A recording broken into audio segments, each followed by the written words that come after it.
Hello future officers, आज हम 10 minute की सीरीज में पढ़ने वाले हैं टाइड्स के बारे में। आप लोग जानते होंगे ओशन टाइड्स क्या होता है और उसके पीछे बनने का सबसे बड़ा कारण क्या है। तो इस क्लास में आप लोग पढ़ेंगे ओशन टाइड्स के बारे में। मूविंग फॉरवर्ड गाइस, आप देख पा रहे हैं जिस तरह से यहां पर अर्थ है और यहां पर इस लोकेशन पर मून है।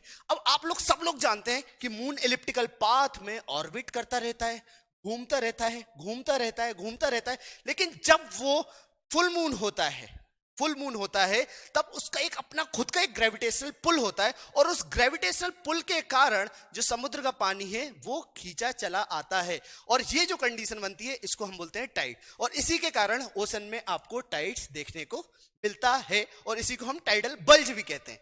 आइए आगे बढ़ते हैं और समझते हैं कि किस तरह से ये फिनोमेना काम करता है। जिस तरह से आप देख रहे हैं ये मून है और मून क्या है? सैटेलाइट है, सैटेलाइट है, राइट, इट इज सैटेलाइट। आप देखेंगे कि ये जो सैटेलाइट है इसकी शादी हो चुकी है अर्थ के साथ और सैटेलाइट का काम ही ये होता है कि ये अर्थ के इर्द गिर्द इर्द गिर्द इर्द गिर्द घूमता रहेगा। इसको वीनस बोलेगा आजा बेटा मेरे पास, तो ये कहता है नहीं, मेरा तो 7 जन्म का रिश्ता है अर्थ के साथ, तो मैं अर्थ के साथ ही रहूंगा। So that is why it works and you witness high tides. आप क्या देखेंगे? मून के कारण जो टाइड्स बन रही हैं इनके कारण आप देखेंगे इस लोकेशन पे नोटिस होती है high tide. On the other hand इस रीजन पे आप नोटिस करेंगे लो टाइड्स। क्या देखेंगे आप दूसरे वाले लोकेशन पर? लो टाइड, जो कि अपोजिट साइड में देखने को मिलता है। अब कई बार क्या होता है, हमसे पूछा जाता है कि कितनी हाई टाइड और कितनी लो टाइड देखने को मिलती है एक बार में साइमल्टेनियसली। जैसे अगर पर्टिकुलर पोजीशन पर हाई टाइड है तो उसके अपोजिट वाले लोकेशन पर भी हाई टाइड देखने को मिलेगा। उसका सबसे बड़ा कारण क्या है कि अपोजिट साइड में सन है और जिस तरह मून का अपना ग्रेविटेशनल पुल होता है उसी तरह से हमारे सूरज चच्चा का भी ग्रेविटेशनल पुल होता है। तो मामा का और चच्चा का दोनों का अपना अपना ग्रेविटेशनल पुल होता है, जिसके कारण दो अलग अलग लोकेशन पर आप देखेंगे हाई टाइड और दो अलग अलग लोकेशन पर आप देखेंगे low tide. This is how it becomes important guys.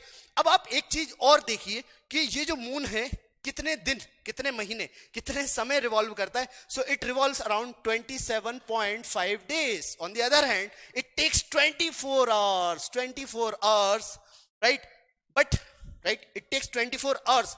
एक दिन में मतलब राउंड करता है ना, तो एक दिन लेता है पूरा। क्या वो पूरा का पूरा एक दिन लेता है? नहीं गाइस, इट टेक्स 24.52 मिनट। ये भी आपको याद रखना है। अब आप देखिए टाइड्स किस तरह से आती है। इस फोटो में आप नोटिस करेंगे कि ये लो टाइड है, ठीक है, यहां पर पानी है क्या? No water at all. On the other hand you see this water, यहां पर हाई टाइड है। इसी तरह से एक और फोटो में आप देखेंगे कि इस जगह पर लो टाइड है, ठीक है, जिसको हम नीप टाइड्स भी बोलते हैं। ये वेव फुंडी का फोटो है, नोवा स्कॉटिया का, जो कनाडा, जहां पर सबसे ज्यादा हाई टाइड और लो टाइड देखने को मिलता है। ऑन द अदर हैंड आप नीचे देखेंगे यहां पर हाई टाइड है, बिकॉज ऑफ विच ये जो शिप यहां पर खड़ी हुई थी ये ऊपर आ गई। देख पा रहे हैं आप लोग, ठीक है। अब कई बार क्वेश्चन बन जाता है पेरिजी और अपोजी पोजीशन पे। अब पेरिजी और अपोजी पोजीशंस होते क्या है गाइस, समझिए।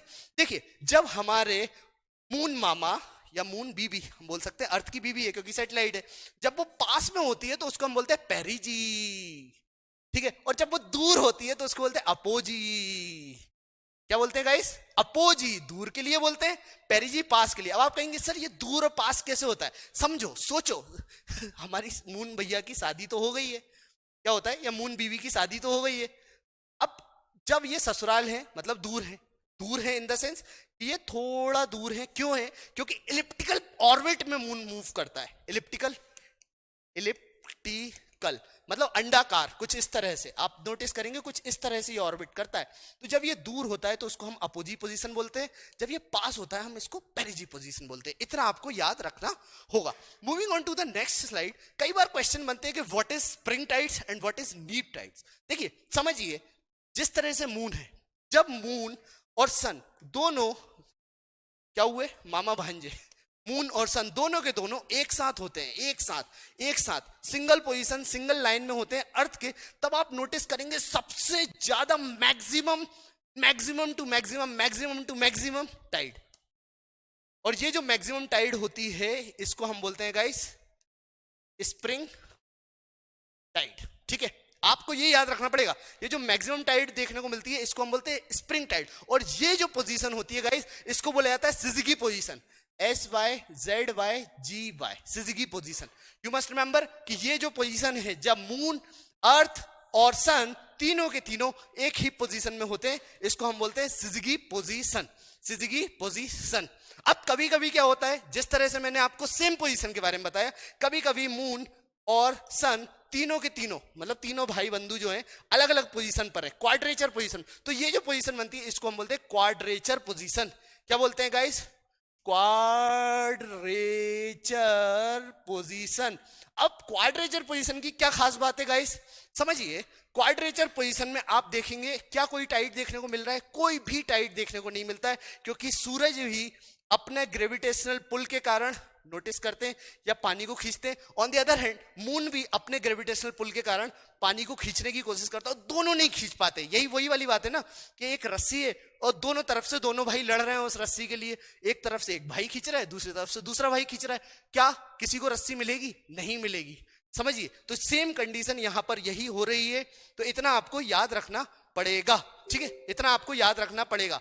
सो I told you about the spring tide as well as the neap tide. Spring tide की ये खास बात होती है कि spring tide is high tide. जब हाई टाइड और ज्यादा हायर होता है देन द यूजुअल, उसको हम स्प्रिंग टाइड बोलते हैं। ऑन द अदर हैंड जो नीप टाइड होता है, नीप टाइड की ये खास बात है कि it is lower than the usual tides, तो इट इज लीप टाइड। तो ये हो गया neap tide and this one is spring tide, this one is spring tide. तो इस फोटोग्राफ में आप देख सकते हैं बहुत अच्छे से। फुल मून जनरली कब होता है? जब सूरज के बिल्कुल अपोजिट होता है तब फुल मून होता है। और यहां पर भी आपको स्प्रिंग टाइड देखने को मिलेगा। क्यों? क्योंकि फुल मून है तो ये काफी ज्यादा अट्रैक्ट कर रहा है। ऑन द अदर हैंड जब न्यू मून होता है तो न्यू मून के चलते और सन के कारण भी आपको स्प्रिंग टाइड देखने को मिलेगा, क्योंकि एक बंदा अकेला नहीं खींच रहा है पानी। कौन कौन खींच रहा है? सूरज भी खींच रहा है और मून भी खींच रहा है। तो इस लोकेशन पर आप नोटिस करेंगे स्प्रिंग टाइड, इस लोकेशन पर आप नोटिस करेंगे फुल मून वाले पोजीशन पर नीप टाइड। ठीक है, इतना आपको याद रखना होगा। This is how you need to remember. तो ये दोनों के बीच में एक कंपैरिजन है, बहुत छोटा सा कंपैरिजन है स्प्रिंग और नीप टाइड्स के बीच में, जो मैंने आप लोगों को समझाया। जैसा कि आप लोग जानते हैं high tide higher than usual, low tide lower than usual. On the other hand आप इस तरह से आप पढ़ भी सकते हैं, स्प्रिंग टाइड में सिजगी पोजीशन होता है, नीप टाइड में क्वाड्रेचर पोजीशन होता है। स्प्रिंग टाइड में जो ग्रेविटेशनल पुल है सूरज का एज वेल एज मून का, दोनों का एक्ट करता है। नीप टाइड में दोनों का ग्रेविटेशनल पुल काउंटरएक्ट कर देता है, दोनों का अपोज करता है, जिसके कारण आप नोटिस करेंगे किसी भी तरीके की टाइड्स देखने को नहीं मिलेंगी। So for more such videos, please like and subscribe our Exam Originals channel. Bye bye guys, take care.